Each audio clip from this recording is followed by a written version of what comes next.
itu sampai ke rumah. Hari ini di antara nikmat yang paling besar, tuan. Bukan kerana kita kuat sangat, tak. Sebenarnya dengan rahmat dan kasih sayang Allah, maka kita sampai kat sini. Ramai lagi orang yang kuat-kuat tak sampai. Yang boleh kayu sikar sampai setengah lebih, belum tentu dapat menapak kaki naik ke masjid. Belum tentu. Daripada masjid yang tak bersambung, dah bersambung, tak ada. Dan dalam diri kehidupan dia 2 kali dia datang masjid, iaitu ketika kahwin dulu dan mungkin akan datang ketika mati. Benar. Jadi kali itu kita syukur, hari ini kita diberikan kesempatan untuk belajar agama, untuk kita faham agama. Kerana sesungguhnya kita mengetahui bahawa dunia ni tempat meninggal. Hidup atas dunia ni tempat kita tinggalkan. Sebab itu bila kita mati nanti tak bawa apa pun. Apa yang kita ada hari ni semua kita tinggal. Ada rumah tinggal, ada duit tinggal, ada pencen tinggal, ada anak tinggal, semua kita tinggal. Kerana itu dunia ni tempat meninggal. Dan hidup di dunia ni sekejap. Benar. Pejalan-jelik. Ni dah masuk dah bulan 11. Tak lama lagi orang nak pergi haji lah. Bulan 5 nanti penerbangan pertama haji. 9 dari bulan 5. Tak lama lah. Kursus haji pun dah nak habis lah. Cepat dia. Rasa baru je balik haji. Tapi waktu berlalu terlalu cepat. Kali ini ada peringatan yang perlu kita ambil. Dalam keadaan hari ini, dunia dah semakin ke penghujung. Macam kehidupan kita juga tuan-tuan. Kehidupan kita pun dah makin lalu. Hari ini kita melihat mahasabah diri kita, tengok dah makin tua dah. Bila rasa tua ni? Bila cucu dah nak menikah. Tua dah kita. Cucu nak menikah ni. Peringatan yang lain lama dah. Tengok jagung putih lama dah. Tengok bulu hidung pun putih. Tengok ketiak pun putih lah. Lama tu peringatan biasa. Sebab dia kata ustaz, kadang-kadang orang muda pun dah ada tanda putih, ada. Tapi bila cucu dah nak kahwin, tua dah tu, tuan-tuan. Bukan anak kahwin, cucu nak kahwin ni. Ni cucu saya yang ketiga dah start ni, dia kata. Dah tua dah, adalah dalam 70. Sabain wa sittin, kata dia Nabi. 60-70. Mereka umur yang biasa. Nabi pun 64 tahun dia. Nabi Abu Bakar pun 64 tahun. Ali pun 64 tahun. 64 tahun ni sekejap ni. Pejam-celik, Alhamdulillah. Kalau Allah beri kita extra umur 70 tahun, pejam boleh celik lagi 71 tahun. Yang kita bimbang pejam dah tak celik-celik dah. Itu yang kita bimbang tuan. Kali itu kita mengetahui akhirat ni tempat tinggal semua. Dunia tempat kita meninggal. Kerana dunia kita tak bawa apa pun. Yang kita tahu kita tinggal di akhirat ni lama. Tempoh tinggal di akhirat ni. Alam kubur gerbang kepada alam akhirat. Mati masuk kubur. Kubur ni pulang pun tuan. Kalau kita tengok sahabat-sahabat Nabi dulu, Nabi Muhammad SAW dah meninggalkan kita 1400 tahun tuan. Nabi kata dunia ni lepas aku 1500, tak lama dah. Dia 1444 dah, masuk 1445. Bermakna tak lama dah kiamat. Ada kiamat ni 1500 tahun kata dia. Dan tanda pun dah banyak. Tanda-tanda besar dah hampir ada. 220 lebih tanda-tanda kecil dah cukup kata ulama.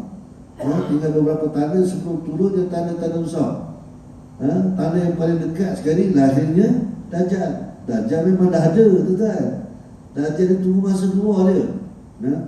Nah baru ni pun dah sampai dah ke Kuala Lumpur. Anak Dajjal kecil Kipling Dajjal lah tu. Tuan tak tengok macam mana dia nyanyi. Dia kata ustaz pun tengok juga. Tengok dalam video tuan. Dipakai dia kepada botak mata satu. Dia kata akulah Tuhan kamu. Mari. Hak joget bawah tu siapa? Yang sanggup mengatur berjam-jam dari pagi. Ada orang mengatur datang masjid. Tak tuan, ada cepat je. Itu pun nak ambil kutubah. Orang ramai nampak. Belum kutubah tak ada lagi. Tapi konsep yang berbayar dengan nilai paling murah 200. Tuan. Hak tu. Hak yang terkinja-kinja banyak. Yang banyak kebanyakan mereka yang mengaku Islam. Kalau itu hari ini kita nak tengok tuan-tuan. Saya nak bawakan golongan-golongan. Ya Allah sebut golongan orang yang munafikun. Kita baca ayat tadi. Izajakan munafikun. Nak tengok golongan-golongan orang kafir. Sebab baru ni saya sebut kafir tadi nak sebut. Bukan kita sebut. Allah yang sebut kafir. Tuan-tuan. Dan kafir ni bukan Cina. Sekali lagi kita tekankan, kafir ni bukan Keling. Kafir ni bukan India. Arab pun kafir banyak. Kafir nombor satu sekali, pak saudara Nabi tu tuan, satu darah dengan Nabi. Tan Sri Abu Jahal tu kafir musuh orang tu. Sebab anda kena faham kafir ni siapa dia. Kafir ni orang yang engkar. Innal ladzina kafaru sawa'un 'alaihim a anzartahum am lam tunzirhum la yu'minun. Ini kafir. Apa pun yang kita kata, Islam kata apa, kafir kata tak betul. Dia tak beriman. Tuan. Ni yang kafir ni. Sebab tu kafir bukan golongan bangsa. Bukan bangsa Arab, bukan bangsa Melayu. Tetapi kalau dia pun Arab, dia lawan Tuhan, maka kafir pada besar sekali. Yahudi lah. Tuan. Yang kita baca dalam Fatihah tu, Siratal ladzina an'amta 'alaihim ghairil maghdubi 'alaihim waladdallin.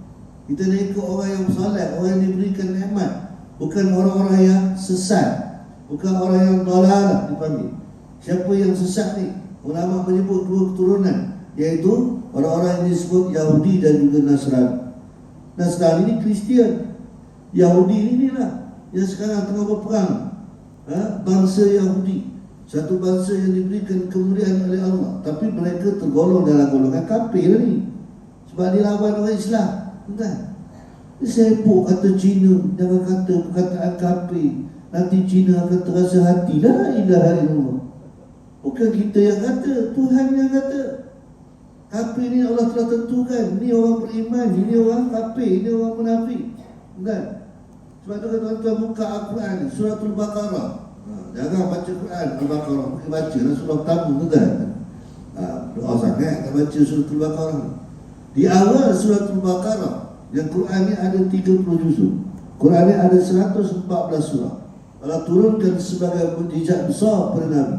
Yang Nabi sebut, taraktu fikum amrani lan tadatu abada, kitabullah wa sunnatul rasul. Ayat sampai ni kamu pegang pada dua ni, takkan salah sampai bila-bila. Iaitu apa? Al-Quran. Ya Allah berikan kemuliaan. Al-Quran yang Allah berikan mukjizat, dipanggil Asy-Syifa. Al-Quran yang turunkan kepada Nabi dulu 2 tahun, 2 bulan, 22 hari.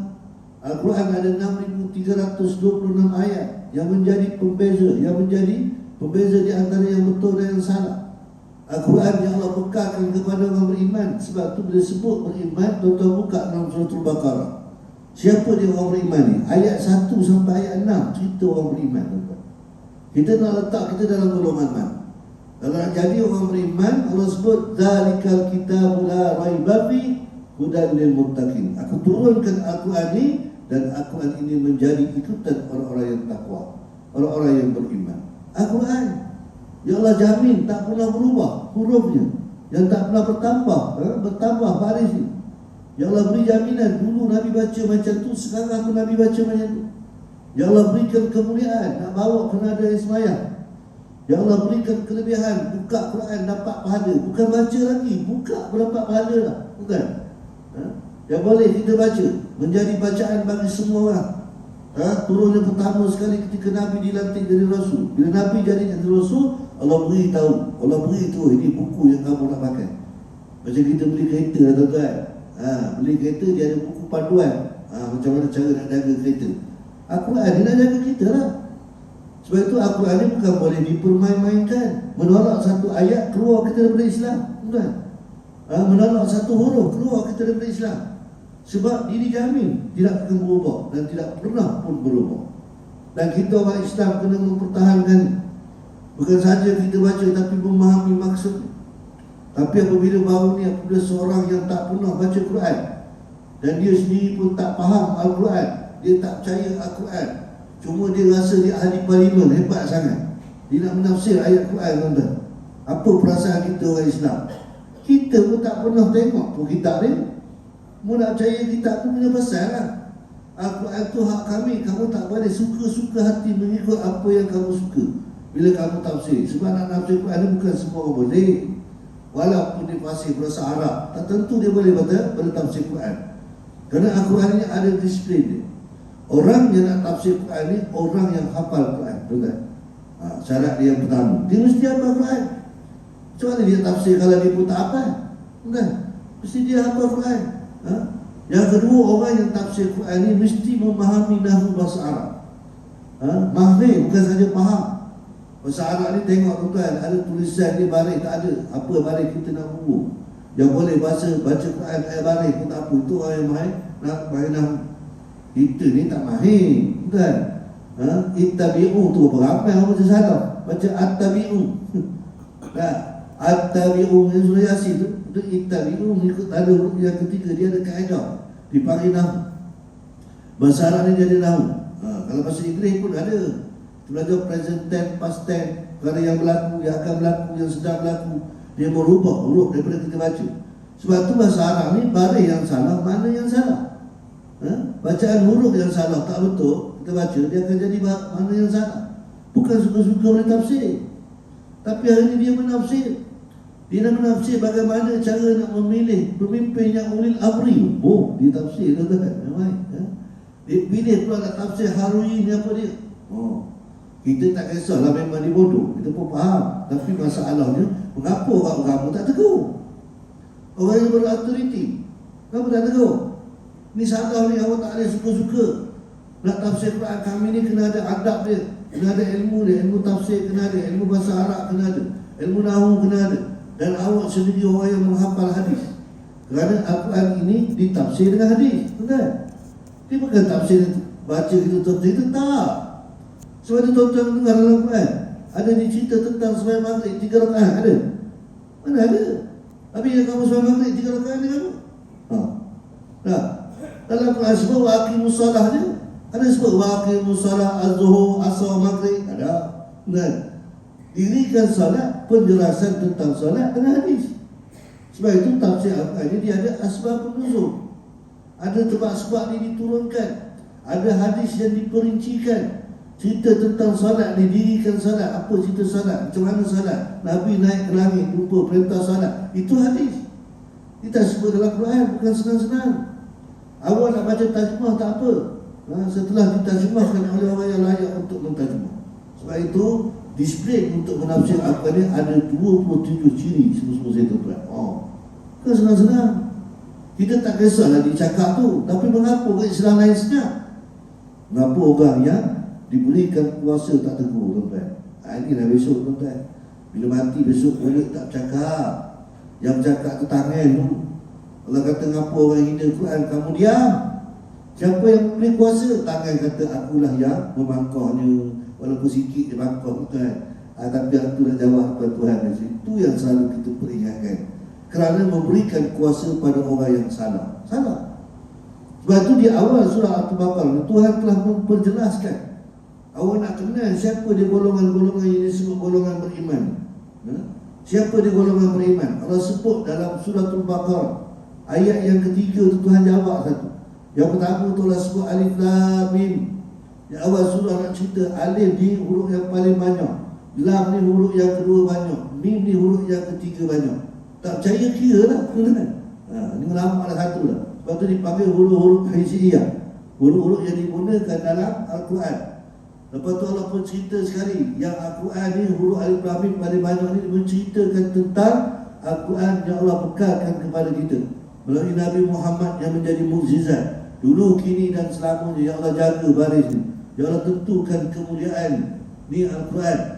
Yang ketiga sekali nak cerita orang yang beriman, orang yang percaya pada Quran. Sebab itu Allah sebut dalam ayat yang ketiga, siapa orang yang beriman? Alladzina yu'minuna bil ghaib. Orang yang beriman ni orang yang percaya kepada perkara-perkara ghaib. Apa ni perkara ghaib? Ghaib ni tak nampak, betul? Sebab tu dalam kehidupan kita ada dunia, ada akhirat. Dunia nampak, akhirat tak nampak. Ke ada orang nampak akhirat? Dia kata saya dah pergilah ke akhirat kan. Ustaz dia kata saya dah pernah pergi dah ke akhirat. Tu cek balik tuan-tuan. Sama ada dia makan ping kuda ataupun minum air ketuk. Tak ada orang yang sampai ke akhirat dan dia sampai ke akhirat tak balik dah ke sini tuan-tuan. Dalam cerita dia percaya kepada perkara ghaib. Dunia ada akhirat. Kita ni badan kita yang zahir, yang ghaib ni apa? Roh. Roh ni pun kehidupan. Kita dijadikan daripada roh dan juga jasad yang disatukan ketika kita dalam perut mak kita. Sebab tu hidup kita ni berubah daripada alam roh ke alam nutfah. Alam nutfah ni alam kandungan. Lepas tu kita berpindah lagi ke alam dunia. Ni alam dunia. Lepas alam dunia nanti kita pindah pula ke alam barzakh. Lepas alam barzakh nanti kita pindah ke alam mahsyar. Inilah perjalanan kita, tuan-tuan. Sebab tu kita melalui alam yang sama. Tak ada orang lompat tu terjun dunia. Dia hidup dulu alam dalam alam roh. Disebut dalam alam roh. Jika jadi dia tu ada, dah ada roh. Roh ni macam mana? Wallahu a'lam. Yang kita tahu bila dia bersatu dengan badan, di mana tempat yang kita pegang tu sakit, itulah roh. Betul? Dan bila mati, roh dia akan keluar daripada jasad. Ini yang kita yakin. Kematian yang bila-bila saja berlaku. Aina matakum yadrikumul maut wala kuntum fi burujin musayyad. Mati yang mesti menjadi kepastian. Kullu nafsin za'iqatul maut. Kerana yang hidup pasti akan mati. Bila mati? Wallahu a'lam. Itu ilmu Allah. Kita cuma lahir je diberikan tarikh lahir, tapi kita tak diberi tarikh mati. Ke ada tuan-tuan tahu tarikh mati bila? Saya ada, dia kata CJ mati, tuan-tuan. Kalau CJ mati ni ada, tuan-tuan, kita pun tak ada hidup. Malah ni Tuan Imam tengah sembahyang nanti, tiba-tiba turun wahyu daripada malaikat maut. Mengatakan Tuan Imam, senarai nama saya bagilah. Ni senarai nama ahli-ahli masjid Tuan yang akan mati dalam bulan ni. Apa je Tuan Imam pun tampal dekat tepi. Tuan Imam kata belum balik, tengok senarai nama tu dulu. Dah ada dah senarai nama orang yang mati dalam bulan ni. Tengok yang kita nombor 2, tuan-tuan. Kamu balik nak makan nasi. Dah. Duduk sini lah. Tunggu mati lah. Nak kerja apa lagi? 2 minggu lagi mati. Mati ni ada tanda-tanda. Ada tanda. Kita je tak sedar, tuan-tuan. Selalu orang sedar lepas mati. Mak je mati dia. Allah, dia kata semalam makan roti canai 4 keping. Tak ada masalah pun. Tak sakit pun. Dan juga dia kata nak kabur 1 lah. Yang arwah dia tak pernah pun belanja orang. Semalam dia belanja 10 sekali. Rupanya nak mati dah dia. Tak akhir pun belanja orang kata. Itu tanda lepas mati. Sebelum orang tak tahu. Kerana mati ni mudah je. Bila sampai bilangan cukup ketika kerana telah ditentukan. Di saat kita dalam perut body, inilah kepercayaan kita, tuan-tuan. Inilah dipanggil iman. Perkara lain. Dah ada perjanjian 4 bulan Tuhan dah sebut dah berapa umur kita, berapa rezeki yang kita dapat, apa kerja kita, siapa jodoh kita, semua Tuhan tentulah. Sebab tu kita orang Islam ni mudah je. Tak tahu Islam ni hebat, dibangunkan Islam tentang perkara yang namanya rukun Islam. Rukun Islam ni ada 5. 5 ni hak nampak. Apa yang nampak? Mengucap 2 kalimah syahadat, nampak. Sembahyang 5 waktu, nampak. Ada sembahyang Islam hari. Walaupun kulitnya hitam macam kening, tapi Islam agama ni. Kalau dia bayar zakat, nampak Islam. Kalau dia puasa, nampak Islam. Kalau haji, nampak. Ni yang dipanggil zahir. Yang batin tak nampak apa dia? Rukun iman. Betul? Sebab itu sempurnanya Islam dengan iman. Apa dia rukun iman? 6 perkara. Yang pertama sekali, percaya kepada Allah. Percaya je. Jangan tanya, kena percaya ke? Kena percaya. Tak perlu bertikaikan. Dan Allah ni ada. Allah ni lah yang menjadikan bumi. Yang berbeza dengan pandangan orang Yahudi. Orang Yahudi yang dulu dia sesat kita, tuan-tuan. Kalau tuan-tuan baca Darwin. Kenal tak Darwin? Charles Darwin. Dulu kita sekolah dulu. Dia kata dunia ni terjadi secara semula jadi. Sebelum terjadi tak tahu. Dan manusia ni katanya berasal daripada monyet. Tuan-tuan, tuan-tuan setuju tak berasal daripada monyet? Mana berasal setuju, tuan-tuan? Yang monyet sekarang ni ada tak tukar manusia lagi? Senang je menjual ni. Kenapa monyet-monyet yang ada tak tukar jadi manusia lagi? Kerana kita asal daripada air mani. Kita asal daripada sperm. Ya, bila berlakunya saja persetubuhan, maka akan jadilah tetulan daging. Duduk dalam perut mak kita. Sampai umur 4 bulan kita diberikan roh, ditiupkan roh, lalu bersatulah roh dengan jasad. Maka keluar kita atas dunia, maka itulah kehidupan. Bila pula matinya? Dalam kitab dulu sebut, tuan-tuan, mati ni bila roh ditarik keluar. Roh dipisahkan daripada jasad. Maka ketika itu, kata dalam kitab kuning itu, akan mim pewaw sin. Akan mampus dah dia. Mampus dia, kan? Cuma tak gunalah istilah tu. Kita kan orang Melayu, kan? Meninggal dunia. Kalau raja disebut makan, kalau Nabi disebut wafat. Tapi nak sebut mati ni mampus je, tak ada apa pun. Benar, jangan guna pula nanti. Pergi rumah orang nanti tanya, pukul berapa mampusnya yang orang ni tadi? Gila. Satu tahapan kita kejar. Orang ajar benar ustaz ni. Tapi nak beritahu kita ni mati ni mampus je. Jangan hanya tinggal makan. Ada dua bangkai yang boleh halal kita pegang, tuan. Bangkai ikan dengan bangkai manusia, betul? Sama dengan ikan kita. Dan bila mati tak ada makna dah tubuh. Walaupun hari ni kita jaga, paginya makan telur 2 biji separuh masak nak bagi jaga tubuh, sabunkan dengan dia sabun yang baik-baik, makan benda-benda yang sihat supaya tegang kulit. Bila mati tak ada makna dah tuan. Hanya sebujur tubuh yang tidak bermakna. Menyusah orang pula. Anak pun kadang-kadang tak nak bawa balik rumah lah. Mati ayahnya di mana? Hospital. Dah habis bawa balik apa? Mula besok-besok bawa balik keluar daripada tempat tu, terus pergi masjid. Bawa masjid je. Bawa balik rumah. Payah nanti ustaz, rumah kecil, nak barang apa semua, pakai pun payah. Dia pada tak nak bawa balik. Ayah itu tu kan. Bawa lah ke masjid tu. Siapa nak tengok-tengoklah situ. Hidup pun suka kan. Dia pun jarang kan di masjid tu. Biar dia lama sikit. Anak tu kan. Hajar pun anak hidup ni lambat betul ni. Dia kata lambat lagi kalau nak mandi besok ni. Petang ni bawa balik rumah tu payah ustaz. Nanti bawa rumah pula tu dah mengandung, nanti berkenan pula ke mayat ni payah pula. Lah bapak buka lagi. Bukan orang lain. Dah bapak pun dia mati tak ada dah ustaz. Itu semua hak kita lah belaka. Bawa dalam masjid tu je. So bawa masjid tu tuan. Kalau bawa balik rumah pun tak duduk dengan ruang tamu. Duduk kat kecil dapur, tepi tonggek. Dah kita lagi rumah. Wah hajar dengan anak. Mati tak ada apa lah. Siapa awak sebelum mati? Hebat. Bukan? Rambut pun orang takut. Tapi bila mati tak ada apa lah. Satu benda pun tak boleh buat. Itulah nilai mati. Jadi kerana itu, hari ini sebelum kita mati, kerana kita tahu akhirat ni tempat tinggal, dunia ni tempat beramal. Sebab itu Allah jadikan manusia ni bukan sia-sia. Wa ma khalaqtul jinna wal ins illa liya'budun. Aku jadikanmu supaya kamu beribadah. Dunia ni tempat kita diuji, tuan-tuan. Dunia ni tempat kita diuji. Wa man hayatad dunya illa al-mata'ul ghurur. Kerana dunia ni penuh dengan tipu daya. Tipu daya. Sebab tu Tuhan berikan kita peringatan berjaga-jaga. Kerana manusia ni ada 3 golongan. Kalau kamu nak jadi orang beriman, alladzina yu'minuna bil ghaib. Percayalah kepada Allah, percayalah kepada Nabi. Hari ni yang kita ikut apa yang Nabi tinggalkan kepada kita, apa yang Nabi buat kita ikut, tuan-tuan. Itulah menandakan kita percaya kepada Nabi. Kita tak pernah jumpa Nabi. Dan Nabi pun sebut, umat aku yang paling hebat, kata Nabi, yang hidup akhir zaman besok. Mereka percaya pada aku, mereka ikut aku, mereka memperjuangkan sunnahku. Tetapi mereka belum pernah berjumpa dengan aku. Ini umat yang paling hebat. Kita lah. Kalau kita nak jadi hebat, tapi bukan senang.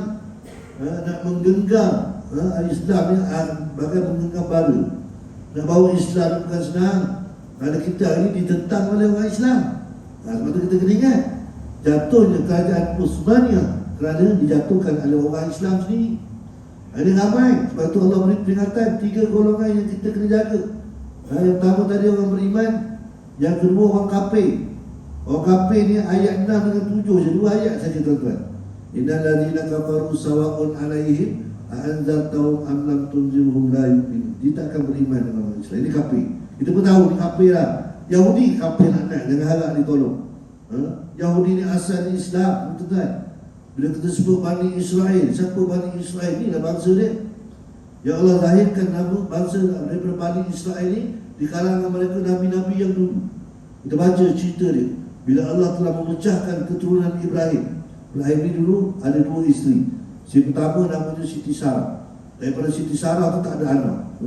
Siti Sarah ni cantik. Antara perempuan yang paling cantik sekali dalam dunia. Siti Sarah. Ada ulama kata, setengah ulama kata Hawa. Yang kedua Siti Sarah. Tapi Hawa ni ulama buat perbandingan. Dia seorang je perempuan, nak banding dengan siapa? Memang ketika itu dia cantik sekali sebab dia seorang je.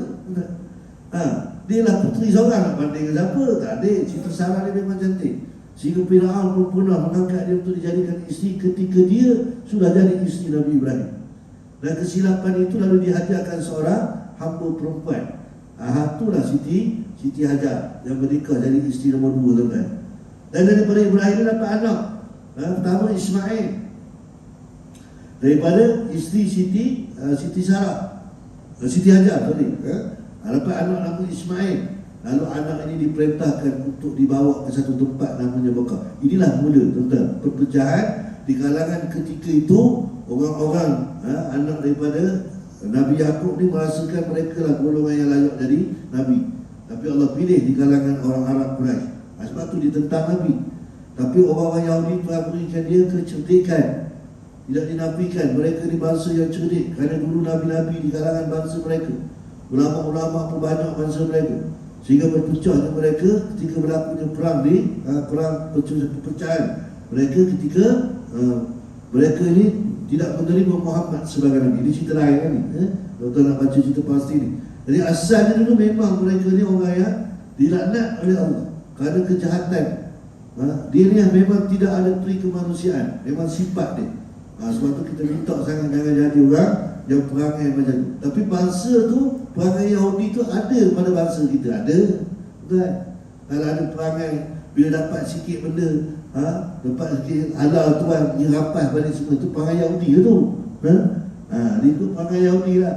Datang dulu sebagai pendatang, kerja dekat Lombok Mas contohnya, datuk nenek dia dapat kedudukan, dapat kerakyatan, akhirnya nak bolak semua kata dia, itu perangai Yahudi tuan-tuan.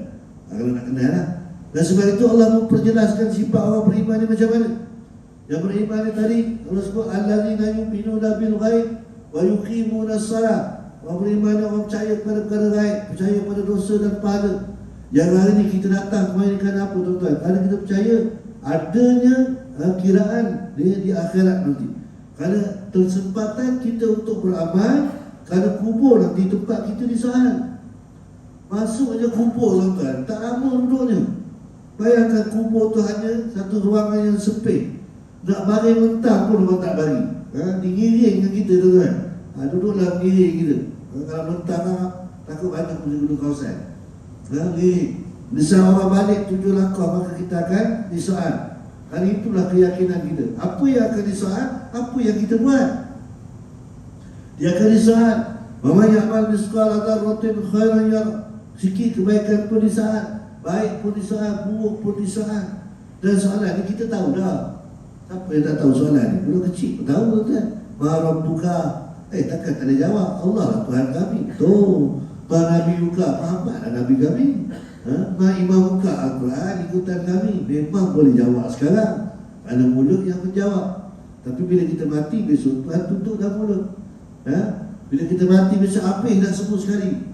Izabatul adam in kuntum amali. 3 benda saja yang jadi nilai di hadapan Allah. Itu yang kita kena faham. Jadi kita akan disoal. Jadi kerana itulah yang menyebabkan kita datang hari ni, kerana kita nak menjawab depan Allah besok. Kerana yang menjawab segala persoalan kita ialah amalan kita. Tak ada orang lain boleh jawab. Tuan-tuan, baru ni ada manusia yang gila. Dia nak rasa betul tak betul. Dia nak tahu benda ni. Dia dah dengar. Lalu dia cuba hidup dalam kubur. Tuan-tuan tengok di Indonesia, digali dia kubur, dia turun kan, kemana duduk, dia tak mati lagi. Dia tengok betul tak betul ular tu ada. Lepas tu dia buat sorong. Dia sorong keluar untuk dia bernafas daripada dalam kubur. Walaupun kabur dia. Dia pun duduk kat dalam, ada CCTV tengok, orang pun boleh tengok dekat atas. Tuan nak tunjuk mudah je. Lepas tu kabur, hujan lebat tuan-tuan. Bila hujan lebat, air masuk ke sorong tu, penuh dalam air dalam kubur. Gali kubur, gali, tapi dah mati. Hiduplah, terus tanam terus kat situ tuan-tuan. Di Thailand pun ada dia buat. Sebab manusia sekali nak mencuba betul tak betul.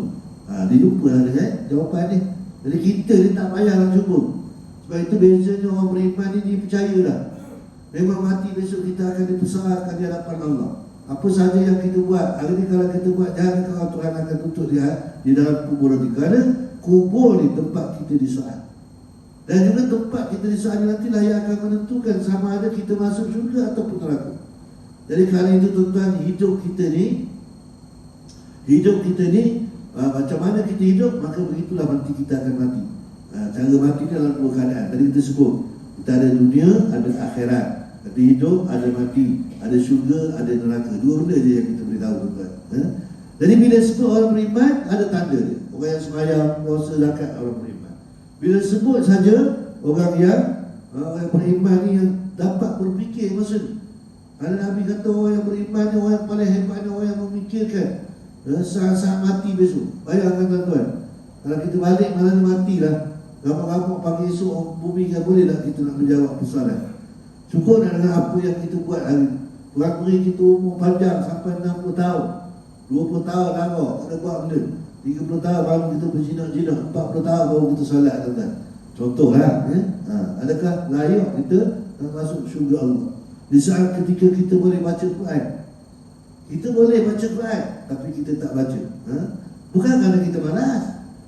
Hari ni semua orang rajin baca. Atuk baca, nenek baca, tapi bukan baca Quran, baca WhatsApp, tuan-tuan. Di saat kita boleh baca WhatsApp, di saat kita rajin nak membaca, rajin. Siapa yang tak rajin? Bangun tidur, kalau tamu sekali buka telefon dulu, kan? Buka telefon. Kalau Quran 30 juzuk, telefon dia ada 300 kumpulan. Itu nak baca sampai habis. Kumpulan kuku, kumpulan orang pencing, kumpulan atuk-atuk, macam-macam kumpulan. Rajin baca, tapi kita tak baca Quran. Bukan kerana kita tak mahu, betul? Kerana lain kita rajin baca. Bukan saja Facebook kita baca, bukan saja WhatsApp kita baca, Instagram pun ada, betul?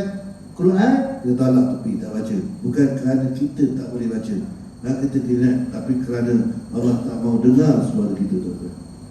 Kerana Allah tak mau dengar suara kita, dia tak jatuhkan minat kita nak baca Quran. Kalau Tuhan tak nak dengar suara kita, macam mana kita nak dengar doa kita? Ada kita ni doa lah, tuan-tuan.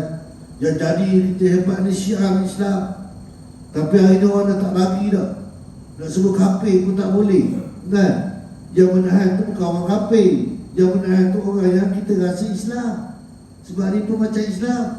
Tak boleh kata kafir. Nanti orang Cina terasa hati. Kita jelaskan kafir ni bukan Cina. Kafir ni orang yang tak terima perintah Allah, itulah kafir. Dan dia kata tak ada sebut. Dia kata dah macam mana Quran dah sebut. Takkan nak sebut non-Muslim. Quran kata kafir lah. Orang non-Muslim ni kafir lah. Takkan kita nak tukar Qul ya ayyuhal non-Muslim. Takkan nak baca itu, tuan-tuan. Dia baca kafir lah. Tuhan dah sebut ini orang kafir. Orang kafir ni macam mana? Orang kafir ni dia tak sembahyang, orang kafir ni tak ikut Islam, tu kafir. Ini orang beriman. Orang beriman ni macam mana? Orang yang solat, sembahyang, puasa, zakat. Ini golongan orang beriman. Kita nak letak kat mana? Nak letak orang beriman ataupun nak letak orang kafir? Dua ayat. Dua daripada sifat yang Allah sebut di awal surah Al-Baqarah. Ayat 1 sampai 6 cerita orang beriman. Ayat 6 sampai 8 cerita orang kafir. Yang ketiga, hak ni Tuhan kena, Tuhan beri peringatan. Hak ni kena jaga, iaitu orang munafik. Sebab tu dalam Quran, ayat yang ke-9 sampai ayat yang ke-20 daripada surah Al-Baqarah, iaitu cerita tentang orang munafik. Orang munafik ni kena jaga-jaga, kata Allah. Golongan munafik ni wujud zaman Nabi lagi, bukan zaman sekarang. Yang sebut munafik ni apa dia? Munafik ni ada tanda-tanda dia. Sebagaimana orang beriman dia. Orang beriman ada tanda. Orang kafir ada tanda. Kafir ni khatamallahu ala qulubihim wa ala sam'ihim wa ala absarihim ghishawa wa lahum adzabun azim. Kafir ni tak beriman. Kenapa? Tuhan tutupkan hati. Tuhan tutupkan matanya. Tuhan tulikan telinganya daripada mendengar kebaikan. Walaupun dia tahu baik, tapi hati tak ada terima.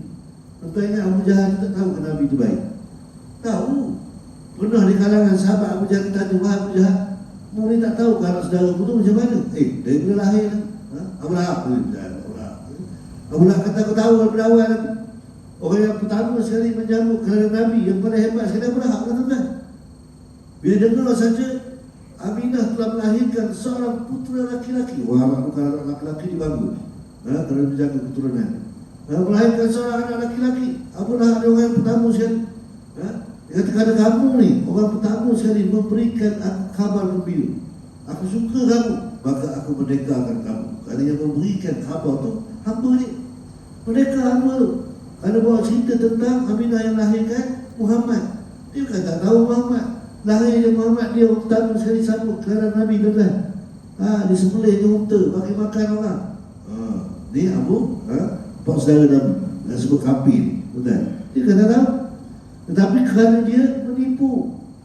Pernah orang tanya, mengapa kamu ya, kamu tak percayakan anak saudara kamu, sedangkan kamu tahu dia. Dia kata kalau aku ikut agama dia, masuklah bisnes aku.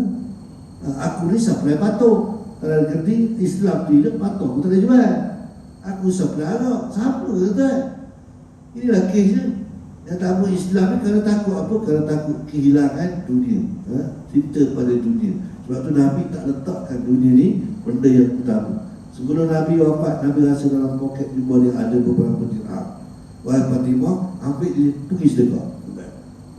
Nabi tak tinggal harta, Nabi tinggal dua benda, hadis dan juga Al-Quran. Ada dengar cerita Nabi tinggal harta? Yang tinggal harta ni iaitu Qarun, betul? Sebab tu harta ni sampai sekarang tak jumpa. Yang tinggalkan harta ni iaitu Fir'aun, tapi tak ada harta. Nabi tinggalkan ilmu Al-Quran dan juga As-Sunnah. Kita juga sama, tuan. Kadang-kadang sibuk lah, kerja sampai habis, dah pencet, kerja lagi jaga. Sudah-sudahlah, buatlah persediaan untuk kita mati pula. Susah tak nanti nak tinggal duit ke anak. Tinggal macam mana, tuan? Cukup tinggal duit 1 juta tak cukup. Tinggal 100 juta pun tak cukup. Kerana duit dia takkan cukup. Sebab kisah kau ni dah ada lah, tuan. Kita baca kisah orang yang meninggal orang besar, berapa juta duit tinggal. Akhirnya bila dia mati, ada duit bagi faraid, anak tak puas hati. Sebab nenek dapat lebih. Akhirnya anak fahamkan ke mahkamah sampai nenek dia kerana duit. Lepas tu kita jaga-jaga. Lepas tu Nabi tak tinggal duit, kita pun tak berilah. Ada sikit-sikit kita bagilah. Jadikan harta yang kita ada ni sebagai penolong kita pada mati besok. Bisa mata Adam ikut amali ila min salasin sedekatul jariyah. Banyak sedekah tuan. Ni banyak lagi tempat ruang nak sedekah. Masjid tak siap ni sedekah je lah. Kali itulah yang akan menjadi syafaat kita nanti. Setiap kali tak yang kita bagi tu walaupun sekeping digunakan untuk ibadah, kita akan dapat pahala yang berpanjangan. Ini bapa, harta yang berpanjangan. Ada apa lagi? Kesempatan yang kita buat, ilmu yang ada, manfaatkan. Tak ada ilmu, duduklah dalam majlis ilmu, juga dapat manfaat. Dipanggil yang tak mahu kita menerima agama, ilmu yang ajar. Maka itulah yang akan menyelamatkan kita, tuan-tuan. Waladun soleh 3 kali. Ini yang kita kena buat kerjaan. Tidak masih lagi cari dunia, tak berhenti lagi. Dah pencen dah pencen 60. Jadi jaga pula kat supermarket, tuan-tuan. Tai orang pergi sembahyang, tai itu kita jaga. Jaga tu tahan lagi. Jadi pula, bukan nak menghina, tuan-tuan. Kadang-kadang kita kena fikir, pencen dah, jadi pula rela tahan orang nak pergi sembahyang, lepas orang nak pergi tokok. Jadi kita tak boleh terima lah. Sudah-sudahlah buat kerja macam tu, kita carilah yang akhirat. Kalau isyak lah. Kalau isyak kena berhenti ke? Boleh sikit lagi? Boleh Kalau tuan-tuan suruh berhenti, saya lagi suka. Tapi kalau sikit lagi, kita habis sikit lah. Sebab kita golongan yang tadi, klimat dia kita nak sebut golongan munafik. Sebab itu Allah cerita dalam satu surah, iaitu kumpulan orang yang munafikun. Kerana golongan ni ada. Iza ja'akal munafikun, datang kepada kamu orang yang munafik, maka kamu kena berjaga-jaga. Kerana munafik dia paling teruk, tuan-tuan. Kafir tak apa kita kenal. Yahudi memang kita tak tolong kerana dia kafir. Yang bimbangnya orang munafik. Munafik ni apa? Nabi sebut dalam banyak peringatan. Sehingga ada satu surah yang namanya Munafikun. Di dalam Al-Quran, yang tuan-tuan buka tadi, cerita yang pertama kita cerita tentang orang beriman. Allah cerita tentang orang beriman. 2 ayat cerita tentang orang kafir. 12 ayat cerita tentang orang munafik. Kerana orang munafik ni cukup orang munafik ni di antara sifat yang paling sekali dibenci iaitu menipu. Ini sifat utama orang munafik. Seperti mana disebut dalam ayat yang ke-9, yukhadi'una Allah walladzina amanu wa ma yakhda'una illa anfusahum wa ma yashkurun. Mereka hendak memperdayakan Allah. Sebelum diperdayakan Allah, diperdayakan sama-sama Islam. Kami ni orang Islam juga. Kami pun nak Islam, kami pun sembahyang yang sama. Cuma kami kata jangan sebut Allahu Akbar. Kenapa takut nak sebut Allahu Akbar? Itu satu sebutan yang menjadi kebanggaan kita. Sehingga kadang-kadang orang yang bukan nak Islam ni sangat, tuan-tuan, Allahu Akbar tu dia takut. Yang kita tahu bila azan sebut Allahu Akbar, iblis dan setan je lari. Rupa hari ni manusia pun takut, tuan-tuan. Nak sebut Allahu Akbar pun tak boleh. Ini golongan yang menahan, menyekat daripada menyebut kebaikan. Inilah munafik. Adakah yang menghalang orang sebut Allah Akbar? Orang kafir? Tak. Kita sebut. Nak ajar doa ke sekolah-sekolah. Golongan Islam dah juga. Jangan ajar kuno nazilah ke budak sekolah. Bahaya. Bahaya apa? Kuno nazilah ni kuno yang dibaca oleh Nabi ketika berlakunya perang. Kita memang tak boleh lagi perang. Dan kalau pergi beberapa orang boleh pergi perang, kan? Bukan senang nak pergi mati, nak perang, nak mempertahankan Palestin. Sebab tu Tuhan tak pilih kita. Kalau pilih bangsa Melayu, apa dah tinggal Palestin tu, tuan. Tuhan tinggalkan bangsa yang sama macam Yahudi, tapi orang yang beriman. Dan tadi yang percaya kepada perkara baik. Yang kata mati syahid itu menjadi idaman, tuan. Suka dia, yakin dia dengan syahid. Kita ni ada di kalangan kita betul-betul yakin dengan syahid. Nak syahid bangun subuh pun bayar, tuan. Macam mana nak syahid mati? Demam sikit tak pergi dah masjid, demam sikit tak sembahyang dah. Ni orang yang syahid, orang yang terpilih oleh Allah, tuan-tuan. Bukan semuanya dapat. Jadi kali itu dalam kita nak mengenal pasti orang munafik, maka Allah kata nak memperdayakan Allah sebenarnya. Dia tak tahu, mereka hanya memperdayakan diri sendiri. Kenapa? Kerana dalam diri mereka itu dah ada penyakit. Fi qulubihim marad. Orang yang ada penyakit dalam hati dia payah berubat, tuan-tuan. Dia tetap akan buat juga. Bagaimana kita melihat hari ini, budaya suka laki-laki sama laki-laki, disebut LGBT. Dia kerana hati lah ni. Padahal dah ada lah contoh. Umat Nabi Nuh, Tuhan laknat semua sekali. Dan tidak ada kalau kita fikir dengan hati yang bersih, fikir yang betul. Mana mungkin laki-laki dengan laki-laki boleh berdoa, perempuan dengan perempuan boleh berkahwin. Dah ada dah kumpulan-kumpulan yang cuba mendaftarkan perkahwinan. Di Singapura dah diluluskan perkahwinan antara laki-laki dengan laki-laki. Di Thailand dah ada kumpulan-kumpulan yang menamakan diri mereka LGBT. Yang datang baru diperhatikan play tu, antara perkara yang kita harap, kerana dia lah yang membudayakan perhubungan antara laki-laki dengan laki-laki. Kita tak mahu anak-anak kita terpengaruh, tuan. Bayangkan laki-laki dengan laki-laki dulu kita tak nak fikir tu macam mana nak nikah, tuan. Sedangkan pernikahan itu telah dihalalkan daripada segi hukum. Nanti nak nikah Muhammad bin Ali, aku nikah dengan Abdullah. Allah. Bayangkan laki-laki nikah dengan laki-laki. Kita yang hati bersih ni tak dapat nak bayangkan macam mana pernikahan antara laki-laki dengan laki-laki. Sedangkan orang yang Tuhan tutup hati ni disambut oleh dia. Kali itu orang munafik ni, golongan munafik ni ada, Tuhan sebut dah dalam Al-Quran. Ataupun Nabi memberikan peringatan. Kalau nak tahu tanda munafik yang tulis ni, kata Nabi, ayatul munafiqun salat. 3 tanda-tanda munafik ni. Kita tak ada dengar orang cakap, tuan-tuan. Bila kita dengar kuliah, Nabi dah berikan peringatan. Allah dah sebut orang beriman macam mana, orang kafir macam mana, orang munafik ni macam mana, orang Islam ni macam mana. Bukan Islam ni ekstrim. Dah. Islam ni bukan penunggang agama, tak. Orang Islam ni yang menjaga Islam. Sebab itu sahabat mati kerana Islam. Dan bila sebut munafik ni, ayatul munafiqun salasah, kata Nabi. 3 ayat orang tanda-tanda orang munafik. Yang pertama sekali, apa diberikan, dan apabila diberikan amanah, dia khianat. Ini tanda orang munafik. Tak kira siapa. Kalau ustaz tu diberikan amanah, dia khianat, ustaz munafik nama dia, tuan. Kalau pengurusi masjid tu diberikan amanah, dia khianat, munafik lah tu. Kerana munafik itu sifat yang ada padanya tidak amanah. Itu maknanya sifat munafik, kita kena faham.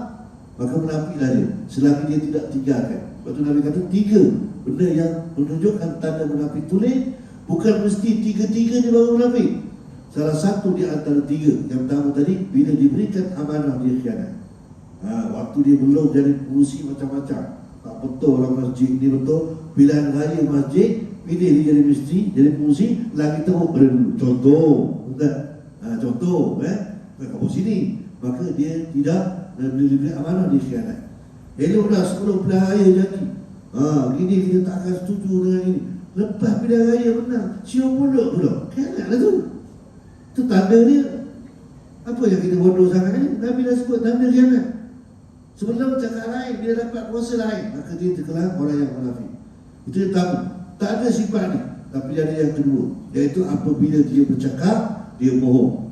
Itu juga tanda munafik. Asal cakap bohong, secakap bohong, asal bohong cakap. Dia cakap tu bohong, dengar pun geli, betul? Bohong selalu. Cakap macam ni tapi tak buat, itu tanda bohong. Maka itu tanda munafik. Kita tak payah dengar kata orang, ni hadis kan. Saya baca hadisnya dan kita ambil contoh supaya mudah kita faham. Cakap bohong ni mudah aja.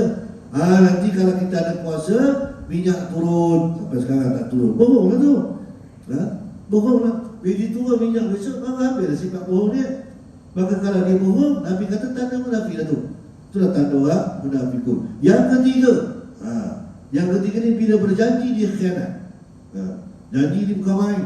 Janji, dapat je kuasa, dia khianat kita. Kerana bila berjanji, orang mengharap tuan-tuan. Saya besok kalau jadi YP besok, PTPTN kita hapuskan. Oh, lah, kita memang agak sangat dia. Tapi bila dia jadi tak buat, dia khianat, dia ikhlas janji dia. Bagi itu juga tanda orang munafik. Jadi 3 tanda yang kita sebut ni memberikan penjelasan sejelas-jelas. Bukan kita nak kata siapa. Kita tak kata siapa tuan-tuan. Saya bukan nak berpolitik, saya nak sebut ni. Benda ni Nabi sebut dulu lah. Di mana-mana pun kalau kita pegang, inilah hadis dia. Abdullah bin Umar, Nabi SAW, qala ayatul munafiqun talat. Tanda orang munafik itu ada 3. Yang pertama, diberikan amanah, dia khianat. Bila dia bercakap, dia bohong. Dan bila dia berjanji, dia mungkir. Maka ini tanda munafik. Ada pada siapa pun. Kalau raja ada sifat ni, maka raja itu munafik. Kalau menteri ada sifat ni, menteri itu munafik. Kalau ustaz sendiri ada sifat ni, ustaz itu munafik. Mudah je. Janji nak datang ceramah, tak jadi. Sudah kat telefon, munafik ustaz. Contoh. Apa? Janji nak datang, orang dah tunggu tak datang. Itu munafik lah pun. Betul tak? Munafik lah tu. Kerana itu sifat dia. Jadi benda salah kalau kita sebut, inilah sifat orang munafik. Bila berjanji dia bohong, dia cakap bohong, dia cakap pun dengar balik. 10 yang dia cakap, 11 seperti itu tuan-tuan. Bohong lah tu. Tak betul terus cakap dia. Maka itu sifat orang munafik. Jadi kita yang dah diberikan iman, kita diberikan akal, kita boleh fikir. Tak payah orang cakap. Kita bukan perlu dengar cakap orang. Kita dengar Nabi sebut. Nabi sebut dalam hadis. Nabi sebut dalam Allah sebut dalam Al-Quran. Dia nak menunjukkan kepada kita, kalau orang beriman, sifat yang kita kena buat dan jadi orang beriman. Kalau kita ikut orang kafir, 2 sifat je orang kafir. Dia tak akan percaya, tak akan beriman dengan apa yang Islam sebut iman. Tapi munafik ni banyak tuan-tuan. Sebab tu Tuhan buat satu surah dalam Al-Quran, namanya suratul munafikun. Kalau sebut di awal suratul Baqarah, baca buka suratul Baqarah ayat 1 sampai 6 cerita orang beriman, ayat 7 sampai 8 cerita orang kafir, ayat 9 sampai ayat 12 ayat cerita tentang munafik. Bahayanya orang munafik. Kerana munafik ni rupanya macam Islam, tapi sebenarnya dia tak apa pada Islam. Dia rakau hukum Allah. Dia kata di Islam, kerana munafik ni dah ada zaman Nabi. Zaman Nabi tu namanya Abdullah bin Ubay. Abdullah bin Ubay ni, tuan-tuan, dia ni Yahudi. Dia Yahudi. Boleh sambung sekali? Boleh?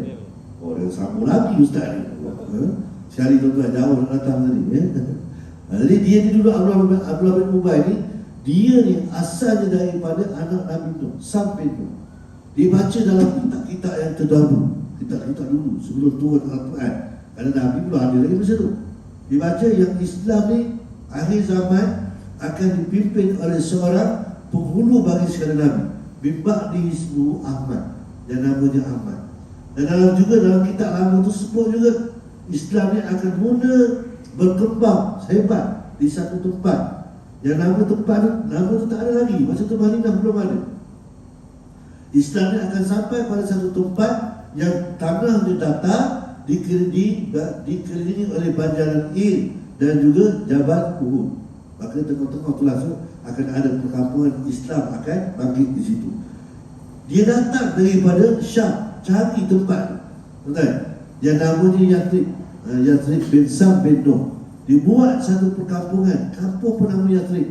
Dia tunggu akan datang kerana dia yakin Muhammad ini akan wujud dan mendirikan kerajaan Islam di mana. Ini orang Yahudi, orang munafik betul. Disambut.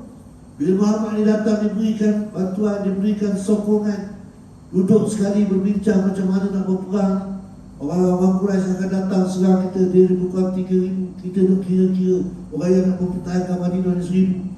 Nabi pun yakin dengan 1,000 orang dia nak lawan dengan 4,000 ni, bukan senang. Tetapi di saat berlaku nak perang, rupa-rupanya munafik ni telah menunjukkan tarikh dia. 400 orang daripada 1,000 rupanya munafik kata. Ini nak kena jaga-jaga. Kerana munafik ni dibeledar di kalangan kita, yang nampaknya macam Islam, tapi sebenarnya dia musuh kepada Islam. Dan kalau ada sifat yang disebut oleh Nabi tadi, maka kita dah boleh berjaga-jaga. Tengok dia berjanji, dia mungkin ada munafik lain yang percaya sangat ni. Dia mungkin jadi. Tengok cakap bohong. Kali inilah ayatul munafikun, tanda bagi orang munafik yang Allah sebut dalam Al-Quran satu surah yang Nabi berikan peringatan.